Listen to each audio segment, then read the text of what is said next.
করতে মেডিকেলের সামনে কুপে কুপে মারলো বিএনপির লোক। আমি ছিলাম, আমি মেডিকেলে ভর্তি ছিলাম। তো তাহলে বিএনপি লোকেরা এরকম মারধর করে, তাহলে বিএনপি আর আওয়ামী লীগের মধ্যে পার্থক্য কি হলো?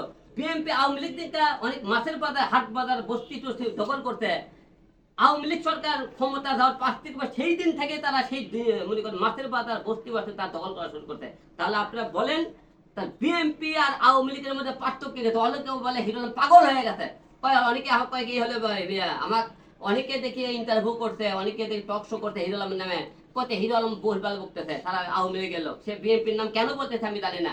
তার আমাকে বাংলাদেশে 52% না হলে বিএনপি থেকে এই কথাগুলো বলতেছে হিরো আলম স্বৈরাচার হয়ে গেছে। এখন স্বৈরাচার আমি স্বৈরাচার হয়ে গেছি, তারা মনে করেন ভালো বিএনপি স্বৈরাচার, হিরো আলম স্বৈরাচার। এখন হিরো আলম যেমন বিএনপির বিরুদ্ধে কথা বলতেছে স্বৈরাচার, হিরো এখন ওরা বলতেছে তোরা হলে তুই হলে আওয়ামী লীগের লোকের নাম করছে না, ওরা আওয়ামী লীগের লোক মারতে, কিন্তু কেন বিরুদ্ধে কথা বলবো? আপনারা মেরে ফেলবেন মানেন হিরো আলম বলে, হিরো আলম ঠিক আছে আপনি মারধর করছেন, আল্লাহ কেন বাঁচে রাখছে আমি জানি না। আল্লাহ আমাকে মায়ের খাওয়ার জন্য বেঁচে রাখছে নাকি আমি তাও জানি না।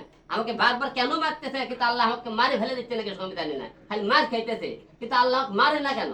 পৃথিবী থেকে বিদায় করে না। কারণ আমি তো এই বাংলাদেশ ধর্মঘট করে ভুল করতে, আমার চেহারা নাই, শিক্ষা নাই, দেখতে ভালো না, কুচ্ছেদ, তারপরে কথা বলতে পারি না, আমার কথা আজ পর্যন্ত কষ্ট হয় না। অনেকে বলে হ্যাঁ আমি কেন রাজনীতি, আমার কি যোগ্যতা আছে? হয়তো একলে একলে কথা বলে আমার কি যোগ্যতা আছে? আমার তো যোগ্যতাই নাই, তাহলে আমাকে কেন রাজনীতি হবে? ভাই আমি যেহেতু যোগ্যতা ব্যক্তি হচ্ছে, বাংলাদেশ থাকার দরকার নেই। এই রাজনীতি আমার সামনে এখন চোখে গুলি করে মারবে, কুপিয়ে মারবে, আমি দেখে কথা বলবো না।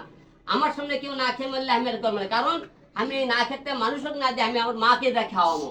কারণ আমার মা মরে গেলে, আমি মরে গেলে আর মাকে খাওয়ার মনে নাই, তোর বাঁচানোর দরকার নাই। আমি আর মাকে বাঁচাবো এখন থেকে, আমার বোনকে বাঁচাবো, আমার বউকে বাঁচাবো, তোদেরকে আর বাঁচাবো না। কারণ আমাকে তোরা শরীরে দালাল করছে।